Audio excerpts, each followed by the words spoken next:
एक बार की बात है, एक शोधकर्ता हुआ करता था। उसने अपने जीवन में बहुत सारे तथ्यों पर शोध की थी, परंतु उसने अपनी शोध के अनुसार कई सारे ऐसे प्रश्न प्राप्त किए थे, जिनके उत्तर पाने में वह सक्षम नहीं था। उसने हर व्यक्ति से उन प्रश्नों के उत्तर जानना चाहा, परंतु कोई भी व्यक्ति उन प्रश्नों के उत्तर नहीं दे पाता और उसे छोड़कर वहां से चला जाता। धीरे धीरे करके उसने हर व्यक्ति से वह प्रश्न पूछे, परंतु उसे उनके प्रश्नों का उत्तर नहीं मिला। फिर एक व्यक्ति उसे गौतम बुद्ध के बारे में बताता है और कहता है कि तुम अपने प्रश्नों के उत्तर गौतम बुद्ध से पूछ सकते हो।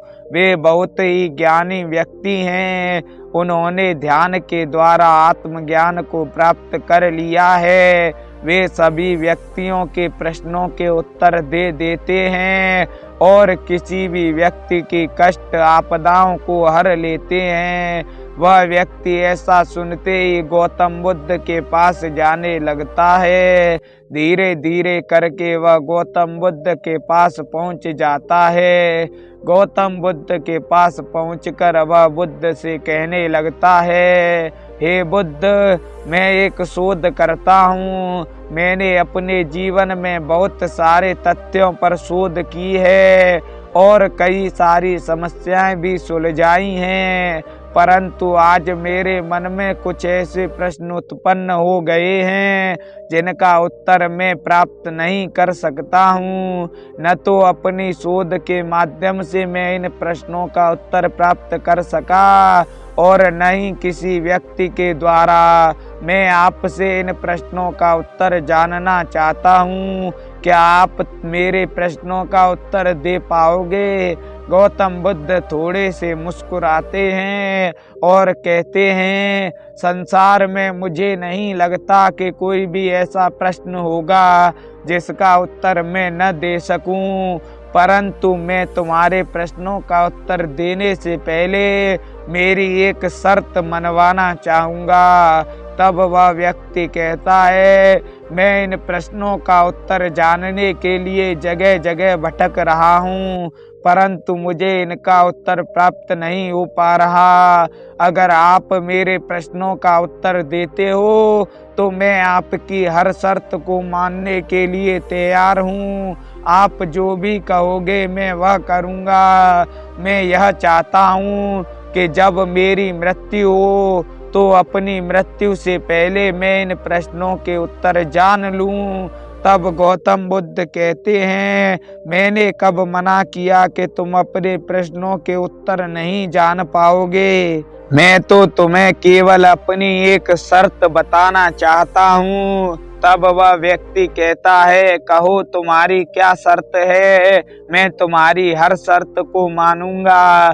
तब गौतम बुद्ध कहते हैं, दरअसल शर्त यह है कि तुम्हें 2 वर्ष के लिए मेरे साथ मौन रहना पड़ेगा। तुम्हें एक भी शब्द नहीं बोलना है और जब भी मैं ध्यान करूं तो तुम्हें भी मेरे साथ ध्यान करना होगा और ध्यान में लीनता दिखानी होगी। वह व्यक्ति थोड़ा सा सोचने लगता है और सोचते सोचते बहुत समय बीत जाता है। तब गौतम बुद्ध कहते हैं कि क्या तुम अपने प्रश्नों का उत्तर नहीं जानना चाहते हो? तब वह व्यक्ति कहता है कि मैं अपने प्रश्नों का उत्तर जानना चाहता हूँ, परंतु 2 वर्ष का समय बहुत अधिक है। तब गौतम बुद्ध कहते हैं कि तो तुम्हारे प्रश्न भी तो बहुत अधिक हैं। तो वह व्यक्ति कहता है कि ठीक है, मैं तुम्हारी शर्त मानने के लिए तैयार हूँ। तभी एक दूसरे वृक्ष के नीचे बैठा हुआ एक बौद्ध भिक्षुक बहुत जोर जोर से हंसने लगता है। तब वह व्यक्ति कहता है कि हे बुद्ध, यह शिष्य क्यों हंस रहा है? तब गौतम बुद्ध कहते हैं तुम उसी से जाकर पूछ लो। वह व्यक्ति उस बौद्ध भिक्षुक के पास जाता है और कहता है भाई तुम मेरी बातों पर क्यों हंस रहे हो। तब वह बौद्ध भिक्षुक कहता है मैं भी तुम्हारी तरह ही बहुत सारे प्रश्न लेकर आया था और इसने मुझे बेवकूफ बना दिया। मुझे 2 वर्ष का समय दिया कि तुम मेरे साथ 2 वर्ष मौन रहो। मेरे 2 वर्ष पूर्ण हो गए परंतु अब तो मुझे प्रश्न ही याद नहीं रहे कि मैं किन प्रश्नों के उत्तर जानने के लिए यहाँ आया था। और कुछ प्रश्न मुझे याद भी रहे थे, उनका उत्तर तो स्वतः ही मुझे प्राप्त हो गया। इसलिए मैं तुमसे कहता हूँ तुम्हें जो भी प्रश्न पूछने हैं अभी पूछ लो, वरना यह फिर कुछ नहीं बताएगा। यह क्या बताएगा, तुम्हें ही कुछ याद नहीं रहेगा, तुम ही सब कुछ भूल जाओगे। वह व्यक्ति अब आश्चर्यचकित होकर गौतम बुद्ध की तरफ देखने लगता है और कहता है क्या यह सत्य बोल रहा है। तब गौतम बुद्ध कहते हैं हाँ यह सत्य बोल रहा है। तब वह व्यक्ति कहता है कि तो मैं ऐसा नहीं करूँगा, मुझे मेरे प्रश्नों के उत्तर आज ही चाहिए। तब गौतम बुद्ध कहते हैं क्षमा करना, मैं तुम्हारे प्रश्नों का उत्तर आज नहीं दे सकता।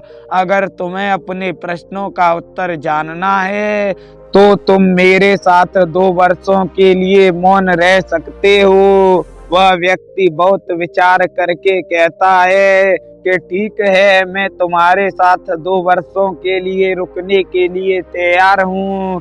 मैं देखूंगा कि मैं कैसे अपने प्रश्नों को भूल जाऊंगा। मैं रात दिन अपने प्रश्नों को ही सोचता रहूंगा।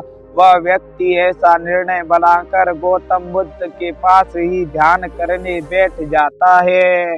धीरे धीरे करके समय बीतने लगता है। अब 1 वर्ष बीत चुका था परंतु उस व्यक्ति को तो यह भी याद नहीं रहा था कि वह इस ध्यान व साधना को अपने कितने समय तक करेगा। परंतु बुद्ध को सब ज्ञात था। धीरे धीरे करके 2 वर्ष पूर्ण हो जाते हैं और 2 वर्ष बीतने के पश्चात गौतम बुद्ध उसे याद दिलाते हैं कि अब 2 वर्ष बीत चुके हैं, अब पूछो तुम अपने क्या प्रश्न पूछने आए थे। मैं तुम्हारे सारे प्रश्नों का उत्तर देने के लिए तैयार हूँ। तुमने अपनी शर्त को पूरा किया तो मैं भी अपनी शर्त को पूरा करूँगा। फिर वह व्यक्ति बहुत जोर जोर से मुस्कुराने लगता है और हंसते हुए जमीन पर लेट जाता है और कहने लगता है दरअसल वह बौद्ध भिक्षुक सही था, वह सत्य बोल रहा था। मैं ही मूर्ख था जो तुम्हारे चक्कर में पड़ गया। अब तो मुझे प्रश्न ही याद नहीं रहे तो मैं तुमसे उत्तर क्या पूछूं। और 1-2 प्रश्न है भी तो उसका उत्तर तो मुझे स्वतः ही प्राप्त हो गया। अब पूछने के लिए तो कुछ रहा ही नहीं है। तब गौतम बुद्ध कहते हैं दरअसल कुछ प्रश्न ऐसे होते हैं जिनका उत्तर खोजने के लिए हम संसार में भटकते रहते हैं, परंतु बहुत सारे प्रश्नों के उत्तर हमारे अंदर ही छिपे रहते हैं। और जब हम ध्यान व साधना करते हैं तो हमारा अंतःकरण होता है और हमारे मन व चित्त से हमारा मिलन होता है, जिस कारण सारे प्रश्नों के उत्तर हमें खुद ब खुद मिल जाते हैं। तो सबसे बड़ी सीख यह है कि अगर तुम्हारे प्रश्न सरल नहीं हो पा रहे हैं तो तुम ध्यान व साधना करो, तुम्हारे प्रश्नों के उत्तर स्वतः ही प्राप्त हो जाएंगे। ऐसा कहकर बुद्ध वहां से चले जाते हैं।